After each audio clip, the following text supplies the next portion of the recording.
بسم اللہ الرحمن الرحیم. ناظرین السلام علیکم. میں ہوں آپ کا میزبان صابر شاکر. وفاقی دارالحکومت اسلام آباد سے کچھ تازہ ترین اور اہم معلومات آپ کے ساتھ شیئر کرتے ہیں. اس وقت پاکستان واقعتاً خطرات کا شکار ہے. چاروں طرف سے گھرا ہوا ہے خطرات میں.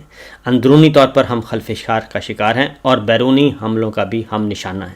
لیکن سب سے بڑی افسوسناک اور خطرناک بات یہ ہے کہ ہمارے جائز اور ناجائز حکمران اور اقتدار کے ایوانوں میں بیٹھے ہوئے ڈیفیکٹو رولرز اور ڈیجورے رولرز دونوں کو اس بات کا احساس نہیں ہے، اور وہ صرف اور صرف ایک ہی زبان پر عمل پیرا ہیں، اور وہ ہے فسطائیت کی زبان، فرعونیت کی، بربریت کی، اور اس کے علاوہ اور وہ کچھ نہیں جانتے.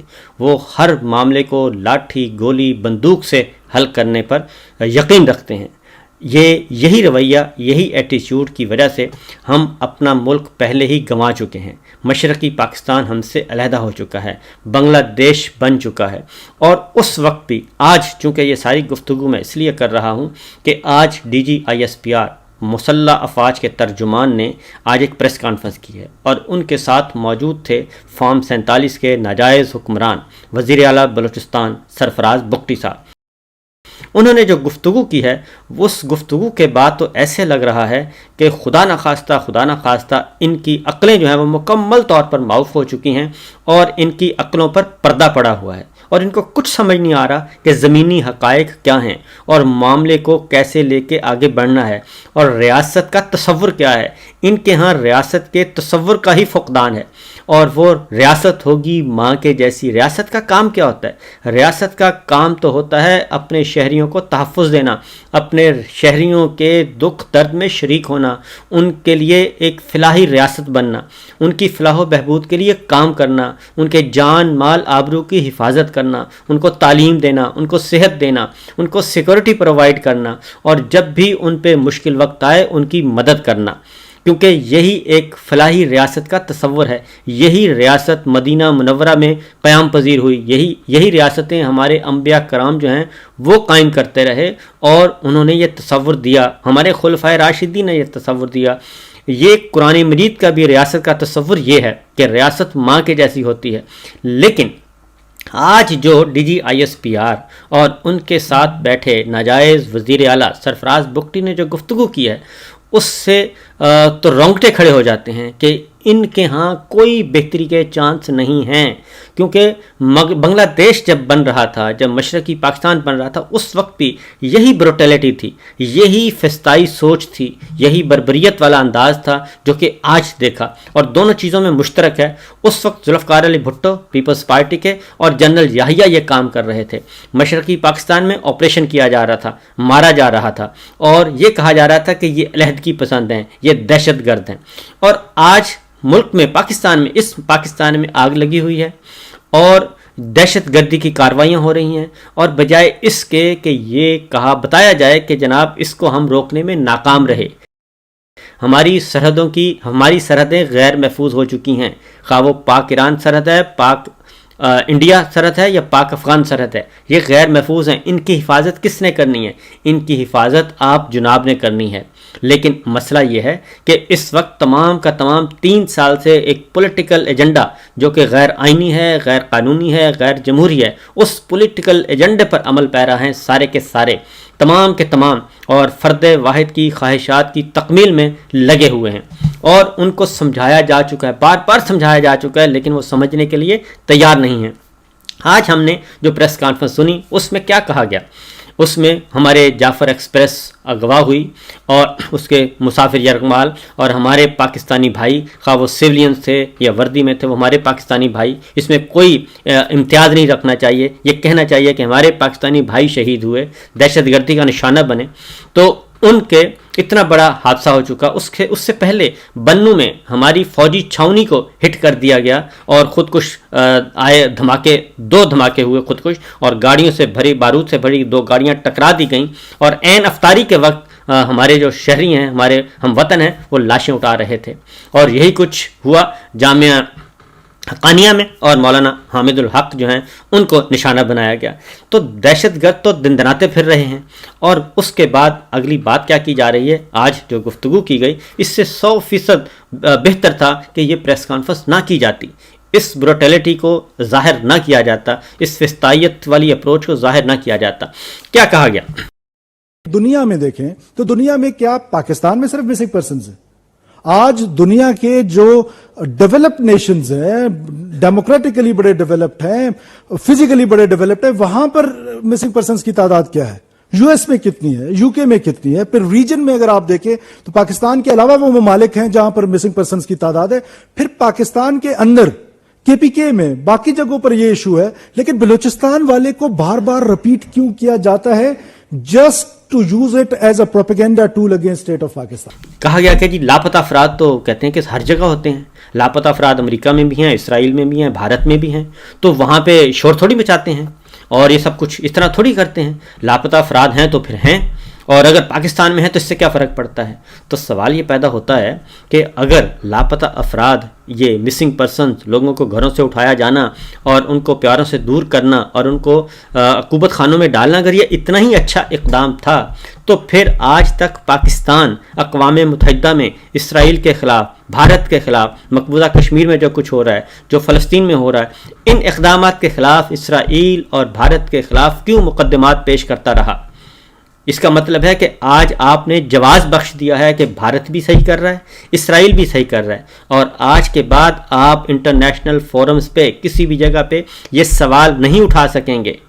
اور آپ نے یہ تسلیم کر لیا, یہ بات D G I S P R ترجمان پاک فوج نے بھی تسلیم کر لی کہ جناب مسنگ پرسنز ہیں اور ہماری تحویل میں ہیں, اور یہ بات سرفراز بگٹی جو کہ ناجائز حکمران ہیں انہوں نے بھی تسلیم کر لی.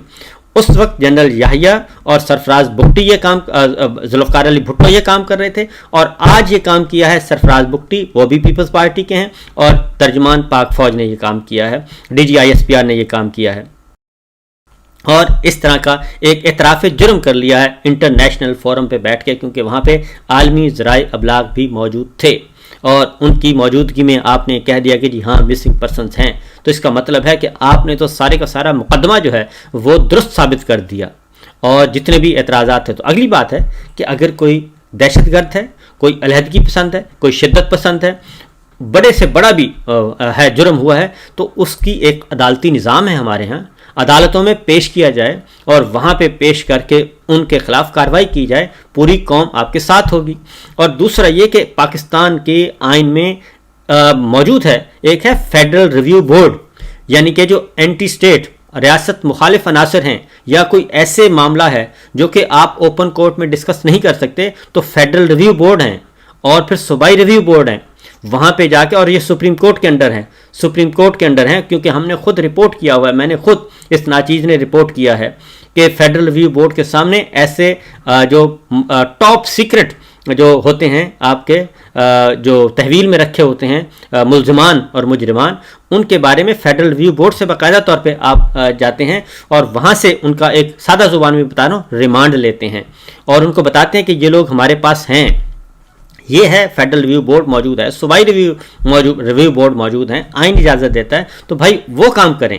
تو آپ نے تو آج عالمی ذرائع ابلاغ کے سامنے اپنے آپ کو مجرم ثابت کر لیا, کل کو یہی پریس کانفرنس آپ کے گلے کا پھندا بنے گی. پاکستان پہلے ہی واچ لسٹ میں ہے, اسی وجہ سے پاکستان کے بنیادی انسانی حقوق پامال ہو رہے ہیں, لوگوں کو اٹھایا جا رہا ہے, اغوا کیا جا رہا ہے. پچھلے 3 سالوں میں تو یہی تو پاکستان تحریک انصاف کا رونا ہے, یہی تو عمران خان کا رونا ہے, یہی تو مہرنگ بلوچ کا رونا ہے. وہی تو یہ سارے آتے ہیں, اسلام آباد میں آئے اور ان کے ساتھ ہم نے کیا سلوک کیا, ریاست نے کیا سلوک کیا. اگلی بات, وزیر اعلیٰ جو ہیں ناجائز اور سرفراز بگٹی پیپلز پارٹی کے, وہ آج ایسے لگ رہا تھا کہ وہ 1970 میں بیٹھ کے پریس کانفرنس کر رہے ہیں یہ دونوں صاحب. اور سرفراز بگٹی صاحب کہتے ہیں کہ ریاست کو بروٹیلٹی کا, فسطائیت کا اور وائلنس کا لامحدود اختیار ہے اور اس کی مینوپلی ہے, یعنی کہ وہ مینوپلسٹ ہیں. یہ ریاست کا تصور ان کے دماغ میں یہ کس نے ڈالا ہے؟ یہ کون سی ریاست کا تصور ہے؟ فار دیٹ یہ ضروری نہیں ہے کہ بے روزگاری ہوگی تو میں پہاڑ پہ چڑھ جاؤں گا, مجھے اگر سڑک بجلی نہیں ہوگی تو میں وائلنس پہ اتر آؤں گا. رائٹ آف وائلنس جو ہے, وہ مونوپلی جو ہے وہ صرف اسٹیٹ کے پاس ہے, وہ چاہے اسٹیٹ آف پاکستان ہو یا کوئی اور اسٹیٹ ہو. تو اس رائٹ کو جب کوئی ایکسرسائز کرتا ہے تو اس کو ایز اے ٹیررسٹ ہی ٹریٹ کرنا پڑے گا. تو میرا خیال ہے. اور دوسرا پہلے کہا گیا کہ یہ پاک افغان بارڈر ہے اور آج انہوں نے کہا کہ جی وہ رابطے میں تھے افغانستان میں اور اس دہشت گردی کو سپانسر کر رہا ہے انڈیا. تو اگر یہ سب کچھ کر رہا ہے تو روکنا کس نے ہے اور اس کے ساتھ بات چیت کس نے کرنی ہے؟ کیونکہ ہم نے تو سیز فائر کیا ہوا ہے, ایل او سی پہ تو سیز فائر ہمارا معاہدہ ہے اور انڈیا کے ساتھ. اور اس کے بعد کلبھوشن یادیو کی ایک سنائی گئی پرانی ویڈیو سنوائی گئی. تو بات یہ ہے کہ پرانوں کی کامیابیوں کو اپنے کھاتے میں نہ ڈالیں, کیونکہ پرانوں کی جو پالیسیاں ہیں ان کو تو آپ رد کر چکے ہیں. ان کی تو تھی کہ فوج اور عوام ایک ہیں اور دونوں مل کر چلتے ہیں, لیکن اب آپ نے یہ تصور بالکل بدل دیا ہے. اب تو آپ کہہ رہے ہیں کہ طاقت جو ہے, فستائیت جو ہے, بروٹیلٹی, آپ تو ریاست کا ایک نیا تصور پیش کر رہے ہیں کہ ریاست بروٹل ہوتی ہے, ریاست فاشسٹ ہوتی ہے, ریاست جو ہے وہ وائلنس کا اختیار رکھتی ہے. آپ یہ کون سا تصور پیش کر رہے ہیں؟ اور یہ ساری گفتگو جو ہے 1970 میں بھی ہوئی تھی, 1971 میں بھی ہوتی تھی, اور ذوالفقار علی بھٹو صاحب نے کہا تھا کہ ٹانگیں توڑ دی جائیں گی جو ادھر جائے گا اسمبلی کے لیے. تو یہی کچھ اس وقت کیا جا رہا ہے. اس وقت مینڈیٹ چوری کیا گیا تھا, آج بھی مینڈیٹ چوری کیا گیا ہے, اور حقیقی نمائندے جو ہیں وہ ناپید ہیں اور ان کو آپ نے اٹھا کے باہر پھینک دیا ہے اور پپٹس کے ذریعے یہ حکومت کی جا رہی ہے. اور یہ نیشنل پارٹی, بلوچستان کی تمام پارٹیز جو ہیں وہ اس بات پہ متفق ہیں, جو حکومت میں بھی رہ چکی ہیں, جو قومی دھارے میں ہیں, جو آئین کی بات کرتی ہیں, خواہ وہ سردار اختر مینگل ہیں, خواہ وہ محمود خان اچکزئی ہیں, خواہ وہ ڈاکٹر عبد المالک ہیں. ان تمام تنظیمیں یہ بات کر رہی ہیں, تمام سیاسی جماعتیں یہ بات کر رہی ہیں. اور آپ نے جو ایک وہاں پہ ایک پپٹس بٹھائے ہوئے ہیں, ان پپٹس کے ذریعے یہ سارا کچھ ہو رہا ہے. تو اس لیے آج پھر جرنلسٹوں, پھر دوسرا اگلی بات یہ کہ سارے کا سارا ملبہ میڈیا پہ ڈال دیا گیا. انہوں نے کہا جی کہ یہ سارا میڈیا کا کیا دھرا ہے, اور یہ دہشت گردی بھی میڈیا کے کھاتے میں, یہ علیحدگی پسند تنظیمیں بھی میڈیا ہے, یہ سب کچھ میڈیا کے ذریعے میڈیا ہی کر رہا ہے. پہلے صرف سوشل میڈیا تھا, پھر ڈیجیٹل میڈیا ہوا, شیطانی میڈیا, پھر ڈیجیٹل دہشت گردی آ گئی, اور آج پورے کے پورے میڈیا کو ہی رگڑ دیا گیا. یہ آج ایک ایڈیشنل کیا گیا ہے جی, کوشش کی گئی ہے. تو اس لیے جناب بہت سارے سوالات ہوئے اور پھر صحافیوں سے بھی الجھا گیا, اور صحافیوں سے الجھ کر انہیں بھی دبانے کی کوشش کی گئی. تو میرا خیال ہے کہ بات یہ ہے کہ اپنے گریبانوں میں جھانکنا چاہیے, ہر کسی کو اپنا اپنا کام کرنا چاہیے. اور قومی اسمبلی میں تو حالت یہ ہے کہ قومی اسمبلی میں بحث ہو رہی ہے, وہاں پہ وزیر مشیر سب غائب ہیں, اس مسئلے پہ کوئی بات کرنے کے لیے تیار ہی نہیں ہے. یہ ہے آپ کی ترجمانی. اگر اس کی اونرشپ بھی آپ کے سارے اقدامات کی, اگر D G I S P R کے اقدامات کی اونرشپ بھی کوئی وزیر لینے کے لیے تیار نہیں, کوئی مشیر لینے کے لیے تیار نہیں, اور قومی اسمبلی میں اقتدار کے ایوانوں میں پارلیمنٹ میں بیٹھ کے آپ کو سپورٹ کرنے کے لیے تیار نہیں, تو یہ سارے کا سارا جو آپ نے ایک فیک نظام قائم کیا ہوا ہے, یہ کس کے لیے کیا ہوا ہے؟ یہ ذرا سوچنے کی باتیں ہیں. اگلی بات جو ہے جی وہ ہے ریاست پاکستان غیر قانونی اسپیکٹرم کے خلاف جہاد کر رہی ہے. بالکل کر رہی ہے, تو لیکن اس کے لیے تفریق ہونی چاہیے نا, کہ تفریق ہونی چاہیے اور اس کے بعد آگے بات بڑھنی چاہیے. لیکن اس کی وجہ یہ ہے کہ 3 سالوں میں جو ایک پولیٹیکل ایجنڈا, غیر آئینی, غیر قانونی, غیر جمہوری, اور جس کے بنیادی انسانی حقوق کی خلاف ورزی کرتے ہوئے جو ایک پولیٹیکل ایجنڈا مسلط کرنے کی کوشش کی جا رہی ہے, یہ اس کا کارستانی ہے, اس کے سارے کچھ ہو رہے ہیں. اگلی بات ہے کہ جو بی ایل اے ہے اس نے اسلام آباد راولپنڈی میں حملوں کی بات کی ہے, اور آج یہ تسلیم کر لیا گیا ہے کہ جعفر ایکسپریس میں حملے میں 18 سیکورٹی اہلکار ہمارے شہید ہوئے اور ٹوٹل 26 افراد شہید ہوئے. اور جبکہ ابھی بھی جو مسافر ہیں, جو زندہ بچ جانے وہ مسافر ہیں, وہ یہ بات ماننے کے لیے تیار نہیں ہیں. اور علیحدگی پسندوں سے دہشت گردوں والا برتاؤ کیا جائے گا, یہ آج وزیر اعلیٰ بلوچستان نے کہا ہے. تو جناب بات یہ ہے کہ یہی رویہ ہمارا مشرقی پاکستان میں تھا, اور ان سے بات کرنی چاہیے, اور بات کر کے ان کو ٹیبل پہ لانا چاہیے, اور جو قومی دھارے میں آنا چاہتے ہیں, جو آئین پاکستان کو تسلیم کرتے ہیں اور ان کے حقوق کا خیال رکھنا چاہیے.